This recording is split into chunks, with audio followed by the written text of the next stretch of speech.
We're doing a very special Marvel Madness episode to try to find the very best Marvel project to ever grace a screen, be it a film, a special, a TV show, anything. We're on to bracket four now, right? At this point, you Um, have one Excelsior left, and I yeah, have you have two two. for this first round of 64. I So we'll might see how use this it just goes. to I might use it just to like screw with people. We'll see. Um, I think I know exactly where I'm headed with it, with one of them. We'll see. great. Okay. Black Panther versus Ultimate Avengers. Now, Ultimate Avengers, we said, was this animated movie. A lot of people don't know about it. It follows roughly the same plot as the Avengers movie that came out in 2012. There's a slightly different cast, um, but it's stylized after a comic series that actually took place in an alternate universe called Ultimate Avengers. Interesting stuff, I guess. I got it at Blockbuster when I was 12 years old. And it was the coolest thing that I'd ever seen in my life Did Blockbuster at the still time. exist when you were 12? That's crazy. It was like one of the last big years for Blockbuster. Netflix wasn't streaming yet, but they were taking over the DVD market. Yeah. And Black Panther is, of course, a fantastic, fantastic film Yeah. and deserves all the accolades that it deserves. Um, do you even remember Ultimate Avengers? I Do never you even saw it. I've really? read the comics that it's based on. I read those Ultimate comics, which was kind of like a reset of the Marvel Yeah. timeline and Marvel universe and all of that. But yeah, I'm hard in on Black Panther. I think Black Panther is great. T'Challa is fantastic. Um, yeah, I'm all for it. I'll give it to Black Panther so long as I can say that Ultimate Avengers 2, because there is a sequel to this animated film, is the actual first on-screen appearance in a film of Black Panther because they go to Wakanda in the second one. Oh, But I will give this one to Black Panther. Okay. Luke Cage versus X2. Luke Cage is one that I've seen once, and X2 I've seen a gajillion, gajillion, gajillion times. Um, it's great. The new introductions to the characters are fantastic. The love triangle with Pyro and Iceman and Rogue is great. It's not even a love triangle. It's just like boys being idiots and causing tension. The Nightcrawler fight sequence that opens the whole thing in the so White good. House. Oh, Alan Cummings is Nightcrawler. So great. Chef's kiss. Mwah. Um, uh, yeah. And it's a great thing that they never made an X3 to ruin that legacy. Um, Luke Cage is fun. Luke Cage is a pretty good time. I think it is the grittiest. It's the most serious of the Netflix gaggle of shows until the later seasons of Daredevil came out. But right after we had Luke Cage, we went into Iron Fist, and that kind of dipped out of the seriousness a little bit, and it went, in a different direction. However, great show. I'm biased.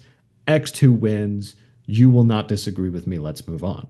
Um, You're right. I won't disagree. I do want to say like all the credit in the world to Luke Cage. Mike Coulter, I think, is the perfect casting as Luke Cage. Just so well done. I love him in everything that he does. I think that it's hard because he's going up against Hugh Jackman's Wolverine, which is also perfect casting. And yep. so, and Luke Cage, they take such care to build that world and make it feel real and lived in. That being said, when I said that my favorite X-Men movie had yet to come, this is it. It's X2. I'm picking Okay. X2. Yeah. That's a perfectly serviceable opinion. You're wrong, but it's a perfectly serviceable opinion. All right, Daredevil versus Black Widow. Hmm. Um, yeah, Daredevil, hands down. If you Excelsior this, I will disown you. There is like Black Widow's is fun. I like the introduction of her whole family. I for unlike every other man on the internet, I don't care that Taskmaster is a woman.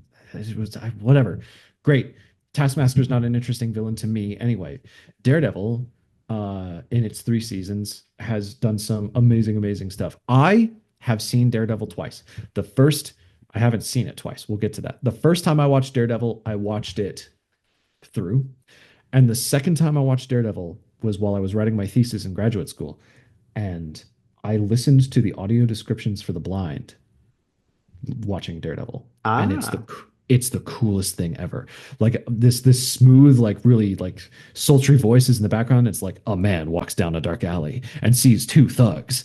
He attacks them, splitting one's bones in half. And I was like, this is the coolest thing ever. So like, yeah, Daredevil, great, beats Black Widow for me. What do you think? Um, you're gonna No. disown me. I'm Excelsioring this, and I'm picking Black Widow. And here's why. Daredevil, great. Season one, Yes. phenomenal. Season Yep. two, ton of stuff happens. Too much stuff. You Too could much stuff. probably have done just Punisher, just Elektra, but I get it. Season two still great. Season three for me, big dip. A lot Season of three this is the best one. esoteric, like, oh, oh, what should I do? Am I gonna find forgiveness? And it just didn't feel very, very true to the character. I'm like, what are we doing? We've already been through this with two seasons.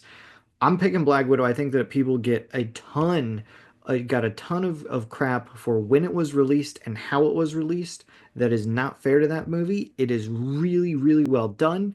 I love seeing Black Widow have her solo outing. I love the character dynamics. Red Guardian is amazing. Yelena is amazing.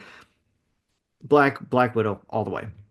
Excel. Is fun. Would be nice if they paid the lead actress. like like but we'll get to that perhaps in a later round. Guardians of the Galaxy versus Ant-Man. Guardians 1 was a sleeper surprise for me. I went to that movie with our cousin who has been on the show, Graham, Yep. when he was a kid. And I was like, oh, I'm gonna hate this movie, but he's probably gonna like it because he's a little kid. And then it was awesome. Yeah. Like Ant-Man I saw, the next year, and I was like, that was when they started to overcook the humor a little bit. Um, it was a little bit too stylized. Guardians, they have the jokey jokes going, but every frame of that still reads like a comic book, and that's something that the earlier Marvel movies really did really well. Is like you could take sequences out of the movie and be like, this is where the comic panel would be, and this is what I would see if I was reading a comic book and it was drawn. So yes, Guardians 1 is my pick here. What do you think? Yeah, I'm with you all the way 100%. Ant-Man is great. Paul Rudd is phenomenal as Scott Lang. I like the humor in it quite a bit.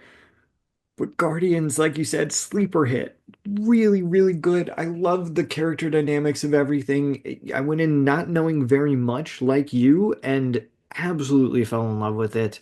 And it worked really well having the whole like, oh, it's one of the Infinity Stones and everything building towards something. So yeah, I'm gonna give it to Guardians 100%. Yep. Speaking of building towards stuff, Iron Man versus Doctor Strange Multiverse of Madness, right? So Doctor Strange Multiverse of Madness kicks off like this new phase of MCU where it's like all of these different universes, right? Yeah. Neat, I guess. Iron Man 1 is what started this entire thing. I mean, all the X-Men movies and Spider-Man movies that existed before it, but Iron Man 1 was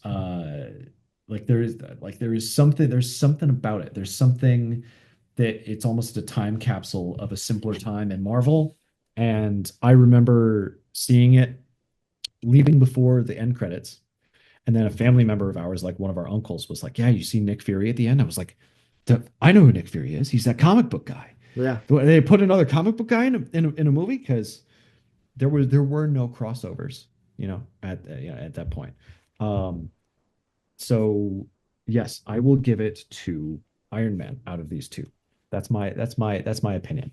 Oh, You can't 100% disagree with agree. me. I'm holding a kitten. No, 100% agree. Iron Man is phenomenal.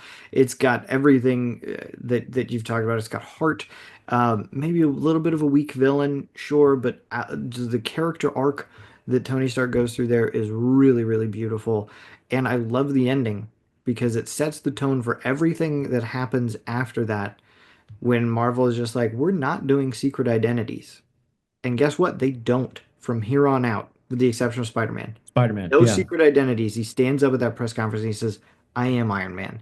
And that was a breath of fresh air for everything that had come before. And this is a secret identity. You got to keep it safe and blah, blah, blah. And he's just like, we're done with that. Reset button. This is new. Iron Man all the way. There's also that little moment where Coulson is like the Strategic Homeland Intervention Enforcement and Logistics Division. He's like, just call us Shield, and that's when you knew some stuff was being played with, at least in the idea section. But sure. Yeah. Werewolf by Night versus Deadpool. So Werewolf by Night's your actually something that you're familiar with, as far as I'm aware. And Deadpool is more of my thing. So what's your pick out of these two? I have a feeling just based on how you asked that you're about to use an Excelsior. I I love Werewolf by Night. I think that it's really beautifully shot. It's all Gross. black and Nope. white. It's Bad. it's No. it's so good. It's so good. I very little about the characters going in, but I love the concept. I love that it's just a special. Like they're just like we're not making it a movie. We're not doing anything crazy with it. We're not making it a whole 6, 8, 13 episodes. It's just a one-off special. I really love it. Really do. All right. So I will use my second Excelsior for this and have Deadpool win. Just this one. It will get killed in the second round. But I've acknowledged that Deadpool 2 is not good. And I've acknowledged that Deadpool and Wolverine, or Deadpool 3, if you will, is not, it's not, it was ill-timed. It should have been made 5 years ago before Logan, right? Or just in a separate continuity. Because Deadpool 2 happened after Logan, but it's not in the same, like it's not trying to cap things off itself. So you get this weirdness about those two. Deadpool 1 was still a blast to see. And I remember in like 2014 there was like test footage for Deadpool 1 where they had like a scene where he like jumps into the moving SUV and he fights all the bad guys and stuff and shoots them, and that sequence shows up in the movie roughly. And I've been waiting for that for 2 years because I've read the Deadpool comics. Somewhat of a departure, not all the same stuff, but I read the Deadpool comic and I was like, this is pretty close to the gist of the character. And like, yeah, like sure, like it's fun. It's fun enough that I will use my last Excelsior for it.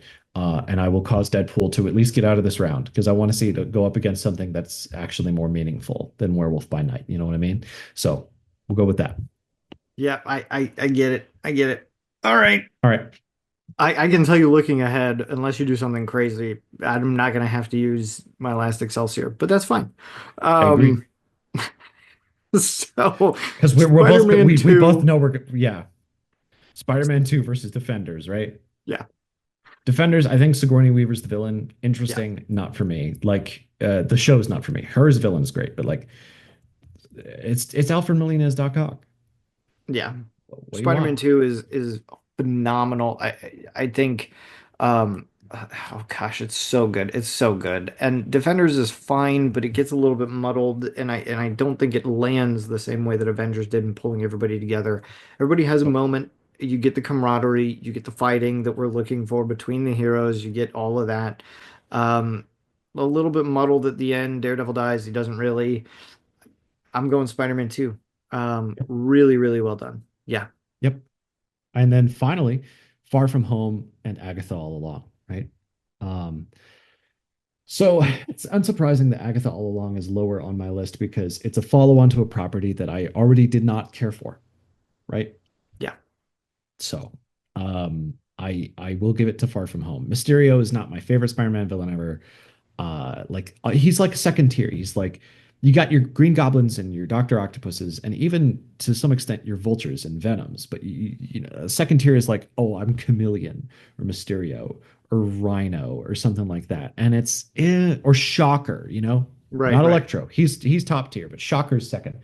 Um, Villain's not great, but like the the the thing that's interesting about this film is that he takes him out of New York and puts him into these other situations.